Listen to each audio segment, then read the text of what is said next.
Hello guys, welcome to see you physics. Question में कहा गया है a stone is thrown vertically upward with an initial velocity of 40 meter per second. तो 40 meter per second की speed से ground से एक स्टोन को ऊपर की तरफ फेंका गया। सेम वही मोशन अंडर ग्रेविटी की ये जर्नी है। ए से स्टार्ट होती है। स्टोन क्या करेगा भाई, एक मैक्सिमम हाइट तक जाएगा। मैक्सिमम हाइट पर जाकर उसकी वेलोसिटी हो जाएगी ज़ीरो उस इंस्टेंट के लिए। एक इंस्टेंट के लिए मान लीजिए बी पॉइंट पर जब पहुंचता है तो उसकी वेलोसिटी होती है ज़ीरो। अब उसके बाद क्या होता है, वो पहले ऊपर की तरफ जा रहा था और अब वेलोसिटी ज़ीरो हुई और उसके बाद नेगेटिव हो गई। उसके बाद बॉल जो है या जो स्टोन है वो नीचे की तरफ आने लगेगा। तो यहाँ पर ए से लेकर बी तक ये जो हमारी हाइट है इसको मैं कह लूँगा ये मैक्सिमम हाइट है। इसे मैं कैपिटल एच से डिनोट कर लेता हूँ। और बी के बाद क्या होगा, वो वापस स्टोन वापस आकर के इसी लाइन में, जिस लाइन से गया था उसी लाइन में आएगा। ये दो लाइनें मैंने अलग अलग बनाई हैं क्लैरिटी के लिए, बट ये दोनों लाइनें ओवरलैप कर रही होंगी और बी से वापस आकर के ए पर उसी वेलोसिटी से टकराएगा जिस वेलोसिटी से गया था। यू से भेजा था आपने ऊपर की तरफ और यू वेलोसिटी से ही नीचे की तरफ टकराएगा। स्पीड इतनी रहेगी, वेलोसिटी तो चेंज हो जाएगी। क्यों? क्योंकि डायरेक्शन चेंज हो गया है। वेलोसिटी वेक्टर क्वांटिटी है भाई। चलिए देखते हैं। For journey A B, A से लेकर के बी तक की जर्नी को ही सिर्फ एनालाइज कर रहा हूँ, बाकी जर्नी को भी नेग्लेक्ट कर रहा हूँ मैं।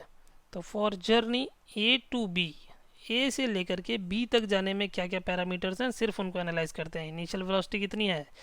Initial velocity u is equal to 40 meter per second दे रखा है क्वेश्चन में। चलिए फाइनल वेलोसिटी कितनी हो जाएगी? जब बी पर पहुंचेगा तो फाइनल वेलोसिटी ज़ीरो हो रही है एक इंस्टेंट के लिए, तो फाइनल वेलोसिटी हो गई ए बी के लिए 0 मीटर पर सेकंड। चलिए एक्सेलरेशन कितनी हो जाएगी? एक्सेलरेशन क्या है? Acceleration a is equal to minus g. Minus g क्यों? क्योंकि जी क्या है, डाउनवर्ड डायरेक्शन में लग रहा है और मोशन किधर है, अपवर्ड डायरेक्शन में है। तो ये हो गया माइनस जी, यानी कि -9.8। अच्छा, क्वेश्चन में क्या कह रहा है, ये भी कह रहा है कि जी को आप अज्यूम करिए कि वो 10 के बराबर है। तो 9.8 की जगह मैं लिख सकता हूँ -10 मीटर पर सेकेंड स्क्वायर। क्वेश्चन में बोल दिया है जी को 10 अज्यूम कर सकते हो। चलिए निकालना है हमें मैक्सिमम हाइट। लगा लीजिए बाई इक्वेशन ऑफ मोशन कौन सी लगाऊं, v square minus u square is equal to 2as, जहाँ s क्या है, h के बराबर है भाई। a से लेकर के b तक डिस्प्लेसमेंट कितना है, h के बराबर। तो 0 square minus 40 square is equal to 2 into minus 10 into H. तो यहाँ से मैक्सिमम हाइट आ गई हमारे पास। कितनी? Maximum height h is equal to, ये माइनस माइनस तो कैंसिल हो जाएंगे, 40 का स्क्वायर यानी 40 इंटू 40 अपॉन 2 इंटू 10। चलिए ज़ीरो कैंसिल कर दो, 2 से 4 को कैंसिल कर दो दो बार। मैक्सिमम हाइट आ गई 80 मीटर्स। तो ये हो गई स्टोन की मैक्सिमम हाइट। चलिए इसके बाद बताना है कि नेट डिस्प्लेसमेंट कितना है और total distance covered by stone कितना है। भाई स्टोन ऊपर गया है तो बी पॉइंट पर तो नहीं रह जाएगा, वहाँ किसी ने पकड़ा तो है नहीं इसे। तो बी पॉइंट पर जब इसकी वेलोसिटी ज़ीरो होती है उसके बाद डाउनवर्ड डायरेक्शन में आता है और वापस आकर के ए पॉइंट पर ही टकराता है। तो नेट डिस्प्लेसमेंट कितना हो गया?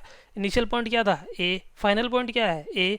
तो भाई उसी पॉइंट पर है इनिशियली भी फाइनली भी, तो नेट डिस्प्लेसमेंट क्या हो गया?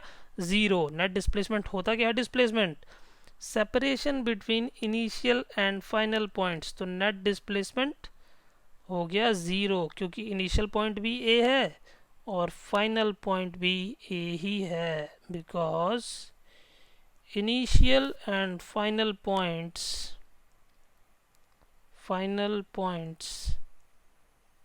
Are same. और वो पॉइंट कौन सा है? वो पॉइंट ए है। तो नेट डिस्प्लेसमेंट हो गया ज़ीरो। अब हमें बताना है टोटल डिस्टेंस कवर्ड। तो टोटल डिस्टेंस कितना कवर किया इसने? टोटल डिस्टेंस भाई एच डिस्प्लेसमेंट से ऊपर गया, एच डिस्प्लेसमेंट से नीचे आया, तो टोटल डिस्टेंस कितना हो गया? एच प्लस एच, यही तो हुआ। टोटल पाथ लेंथ कितनी कवर की? तो एच प्लस एच यानी कि 2h, और 2h यानी 2 into 80, that is 160 meters. Clear है? क्लियर है तो अब एंजॉय करो। चैनल के कंटेंट को बेस्ट यूटिलाइज करने के लिए सभी वीडियोस को प्लेलिस्ट मोड में देखिए। अगर आप प्लेलिस्ट मोड में देखते हो तो 70% कंसेप्ट आपके चैप्टर से रिलेटेड यहीं पर क्लियर हो जाएंगे। क्लियर है? क्लियर है तो अब एंजॉय करो।